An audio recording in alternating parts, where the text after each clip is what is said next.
Good morning. Tayo po muli magbahagi ng ating devotion sa Isaiah chapter 3 verses 1 to 5. Sabi dito, aalisin na ni Yahweh ang makapangyarihang Panginoon sa Jerusalem at sa Juda.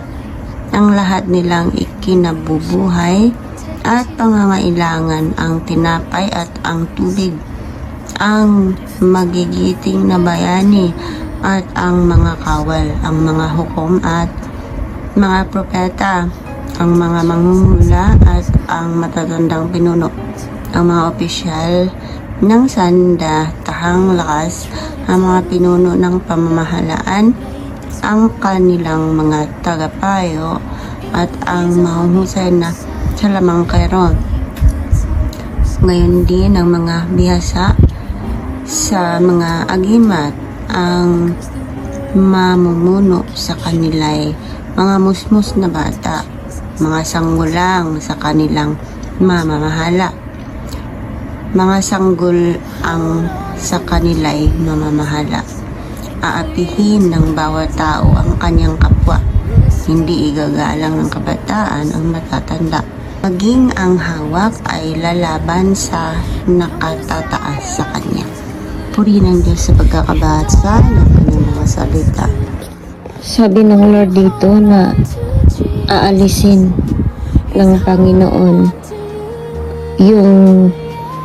yung presensya ng Panginoon doon, aalis din, no?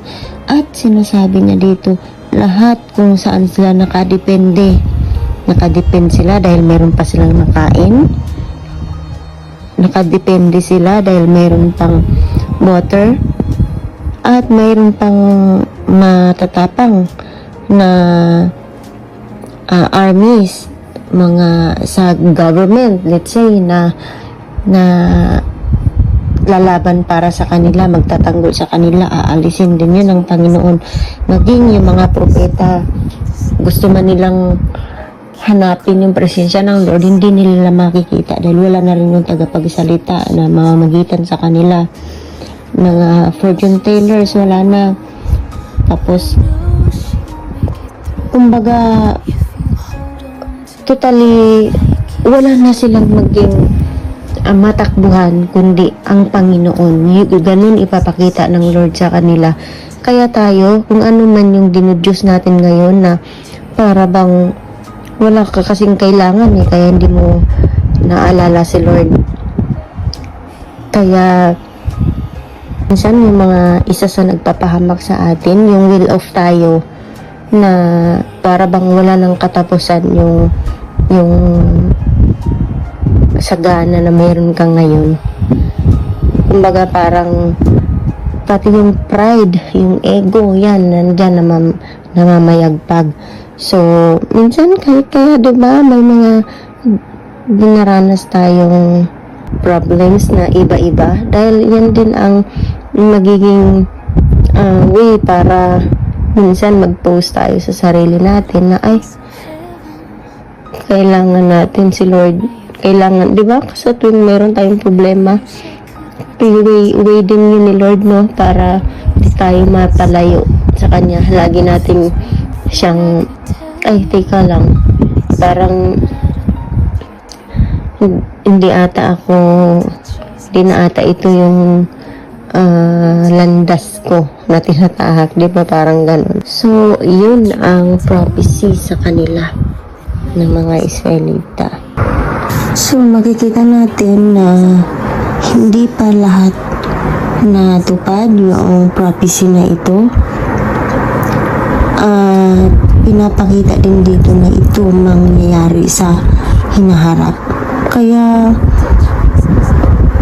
alam mo yon, yung iisipin lang natin na ayokong mapasama doon sa ganoong dinidescribe dito, saan na tayo pupunta, diba? So ito talaga ay panawagan na meron man tayong mga hindi pa na-surrender, ibigay na natin sa Lord, no? At hindi bukas kundi ngayon dapat tayo magbalik sa Lord. Sana dito pa lang matiyak na natin yung ating kapuntahan sa sa kabilang buhay, no? So, yung panawagang ito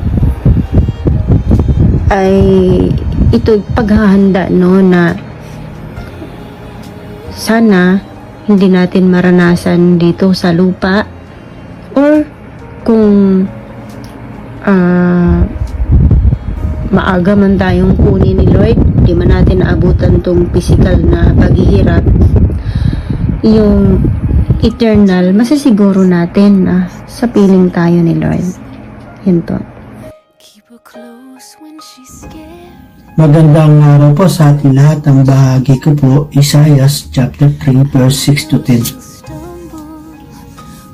Darating ang araw na pupuntahan ng isang tao ang kanyang kapatid at mismong bahay ng kanilang ama, upang sabihin, mayroon kang balabal, kaya ikaw na ang mamuno sa amin.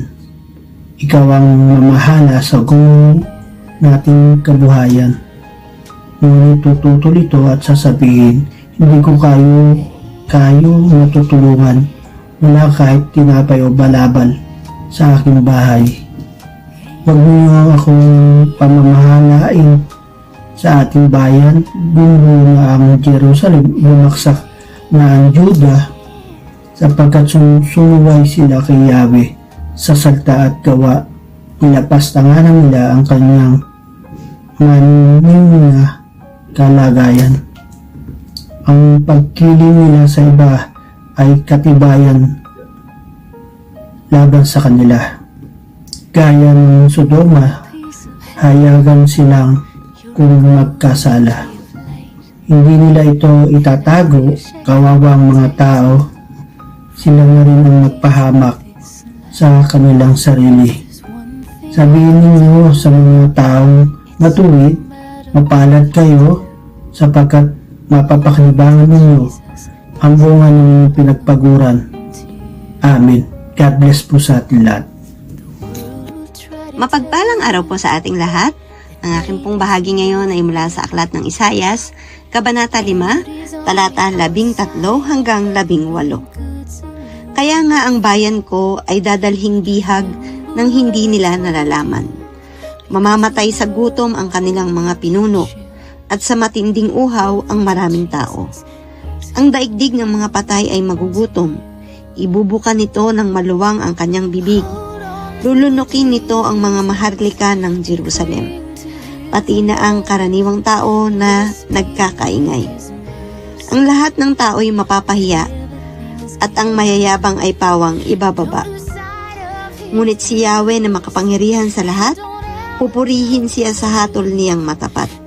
At sa pagpapakita ng katwiran, makikilalang ang Diyos ay banal. Sa gayon, sa tabi ng mga guho ay manginginain ang mga tupa at mumunting kambing. Kawawa kayo, mga makasalanan na walang ginawa kundi humabi ng kasinungalingan. Hindi kayo makakawala sa inyong kasamaan. Amen. Muli po sa mapagpalang araw po sa ating lahat. Patuloy po tayong magbasa ng salita ng Panginoon. Ang babasahin ko po ngayon ay matatagpuan sa Book of Isaiah chapter 3 verses 16 to 20. Ang sabi po dito, babala sa kababaihan ng Jerusalem. At sinabi ni Yahweh, palalo ang mga anak na babae ng Jerusalem. Taas noo kung lumakad, pasulyap-sulyap kung tumingin, pakendeng-kendeng kung humakbang, at pinakakalansing pa ang mga alahas sa paa. Dahil dyan, pasusugatin ni Yahweh ang kanilang ulo hanggang sa sila'y makalbo. Sa araw na iyon, aalisin ni Yahweh ang mga alahas niya sa paa, ulo at leeg, ang mga kwintas, pulseras at bandana, ang mga alahas sa buhok, braso, baywang, mga sisidlan ng pabango at mga agimat. Amen. Purihin po ang Panginoon sa pagkakabasa ng kanyang mga salita. Isang mapagpalang araw sa ating lahat, mga kapatid. Ang aking pong babasahin para sa ating daily devotion ay nasa Isaiah chapter 3 verses 9 to 21 to 26.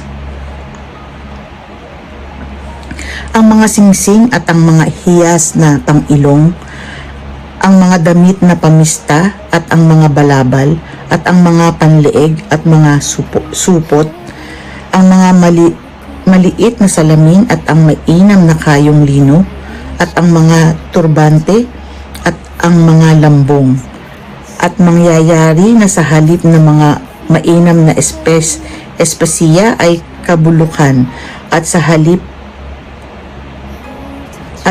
na pamikis ay panali, at sa halip na buhok na ayos ay kakalbuhin, at sa halip na pamikis na mainam ay pamikis na kayong magaspang, hero sa halip ng kagandahan. Ang inyong mga lalaki ay mga bubuwal sa pamagitan ng tabak, at ang inyong mga makapangyarihan ay sa pakikipagdigma, at ang kanyang mga pintuang bayan ay tataghoy at magsisitangis, at siya'y magiging giba at guho sa lupa. Amen. Purihin ang ating Panginoon sa pagkabasa ng kanyang mga salita.